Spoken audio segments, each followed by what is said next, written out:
super late. We're super late for the show. Super late. Super late. And Betty's like, what are you talking about? Oh, here. We need clickbait. Oh, there's clickbait. There. Cute puppy. Cute puppy who was sleeping and I just disturbed her.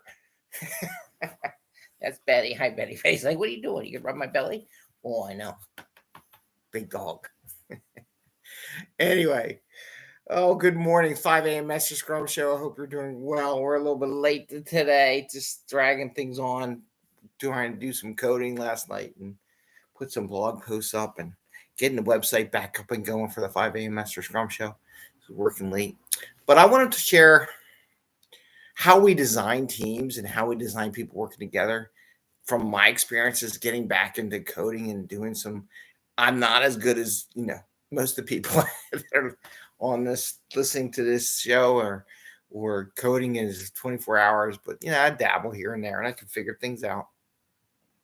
But having a partner to code with, to work together, is so much more enjoyable. I'm just gonna say it straight out. It's nice. And I even look at it stuff I do with other people. Yes, there's time to work on things where you need alone time, but there's also nice when you want to collaborate on stuff. And I think that's what Scrum tries to create, though people destroy that with individual performance things and stuff like that. So we're going to talk about that a little bit today. So it's 5 a.m. Mester Scrum Show. I am Greg Mester, Scrum Master and Agile Coach. And here we talk about Scrum and Agile in a practical and tactical way. So we bring value to the customer, not work crazy hours like I was up until midnight coding some stuff last night. That's why I'm late today and getting the kids off and things like that. And get you home to family and friends, and so you can hang out with your little furry friends. There's another clickbaiter. This is Jerry. Hi, Jerry. Say hi in your little sweater. Look, I got a sweater. And have some fun. I'm trying to have fun on the show and enjoy some stuff. And sometimes it's fun to pick on what the heck people. You just laugh when people code. It's like, what the hell? Anyway, so working on the website for 5 a.m. Mester Scrum Show. It is up. It's turned on. I don't know if all the functionality is there. I haven't really done let's put it out on LinkedIn and tell everyone we're there and all. But I'm trying to capture blog posts and stuff besides just the video and audio.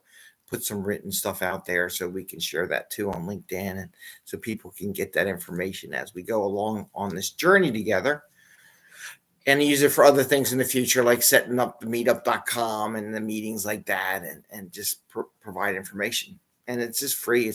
We're not selling anything. I will have my own, another website that relates to coaching. And if you want to hire me for coaching or any extra services or doing things in the future, some IT stuff that me and my partner are looking to do that we've done in the past. So anyway, so I'm coding with a off-the-shelf piece of software for WordPress, just to share. And as I'm coding, there's all these things in that. And I was having some problems because the out of the box wasn't working the way it's supposed to. Like, what is wrong with this? It's not doing what it was supposed to be doing. And we had this issue before in the past and did some things and it fixed it, but it wasn't fixing it this time. But it was interesting having a partner to reflect on. Like, remember what we did 2 years ago? I'm having this problem again. Do you remember what we did?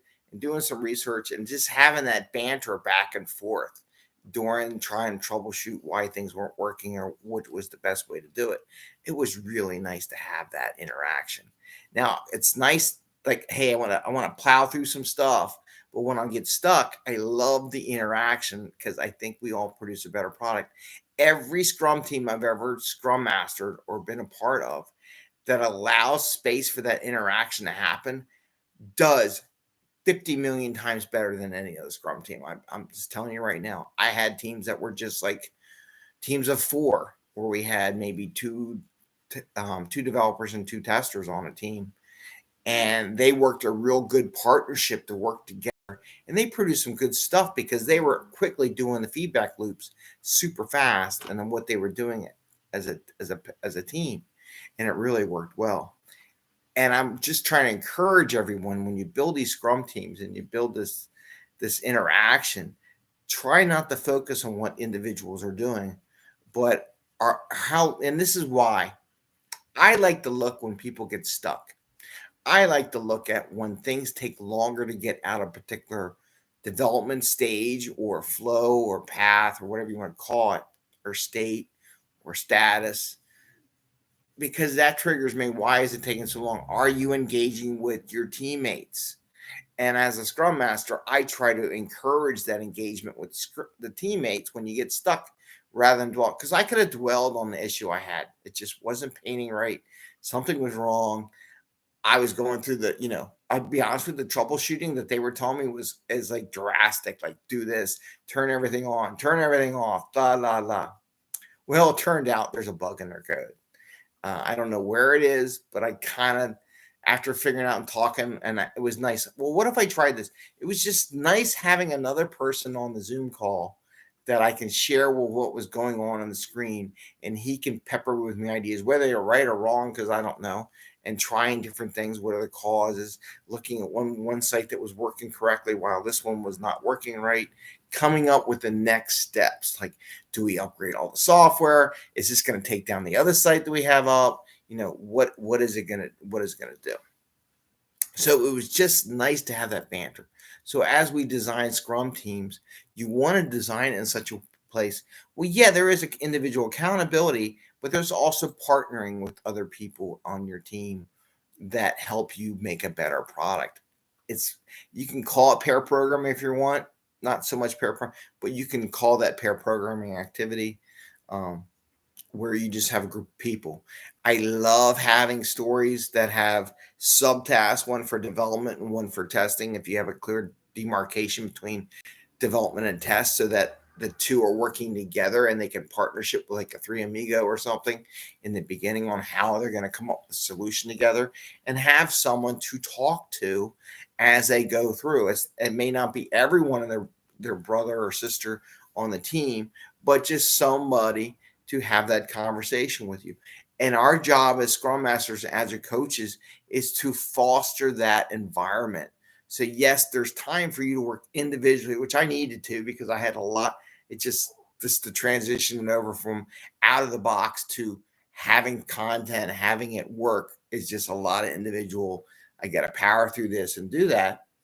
But there are times when things don't work the way they're supposed to, because it's like, what the hell's wrong here? Maybe someone wrote some bad code and dropped it in and didn't clean it up perfectly, which is probably what happened. I think it got it down to one or two causes. I got to email the company, and that's the other question. Maybe that'll be another site. I'll talk about that. Ability to contact the company and tell them you got a flaw in your code. Be open to it. But anyway, we'll do that on another show. But for today, I just want to say, trying to build a team or communication, a structure that balances individual with encouraging group participation to get everything moved to done across the board, right? And that's what we need to do as Scrum Masters and Agile coaches. We can do all the metrics and do all this stuff, but you really want to foster that environment. Now, the tricky part is there's a lot of corporate old school where you just plow for it and you're on your own and all, but that doesn't produce the best code. Maybe if they're brilliant, and I'm going to tell you one thing, if they're that brilliant, they shouldn't be in that position for that long, unless that's what they really love to do. But it's just something we need to go after as Scrum Masters and Agile coaches. And I just want to encourage you, because I was doing it the other day, and it was nice to have somebody just to banter the problem that I was at. I'm just being totally honest. The feeling was really good, and I kind of missed it. It was great to have that conversation just to solve problems. I listen to so many things, and it's like, how are you doing? And when are you going to get it done? And that it's the wrong questions to ask. It's like it really about, how do we solve this problem together as developers and as a team, and not all these dates and times and project management bullshit. Excuse my French. It's not French, but excuse it. But I've done that. I can handle that. I don't need that. I to make a project go well or whatever, the time they work as good developers and testers and as a team together will dictate a good product coming out. And that's what you want. So with that, I just want to share my experience from the other day. Didn't do a show yesterday just because I wasn't knee deep in code and trying to figure out what the heck was wrong with the code out of the box, to be honest with you. And it was driving me absolutely binoculars. I'm like, is it this? Is it an upgrade? Is it that? Who coded what? And just trying to narrow it in and trying different things. And I love just having, and I just want to share that it's that partner that, hey, did you try this? And sometimes just showing the screen and what's going on to another person, just it generates thoughts in your brain, and it's a good thing. And that's the way we should develop our teams. And that's what you should be looking for as a scrum master. It's not about all that other stuff, is that they are working together when they get stuck. And that's why I build these metrics for how long something's stuck in a status. If it is stuck, I want them to go get other people on the team to help them out. And that's my job as a scrum master. So that's what I got for today. Just want to share it. Didn't do a show yesterday. Hopefully soon we'll get the website all kicked out and working the way I want. Trying to get some old content we had, so it's not all like one or two posts in there that every piece of it says the same darn thing. Trying to make it a little bit different topics. Trying to figure out what works on that. And if you want to check out the 5 a.m. Mester Scrum site, it is up. Feel free to go check it out. Give me some feedback. Is it too much? There's a lot of information in it right now. I'm just telling you that right now.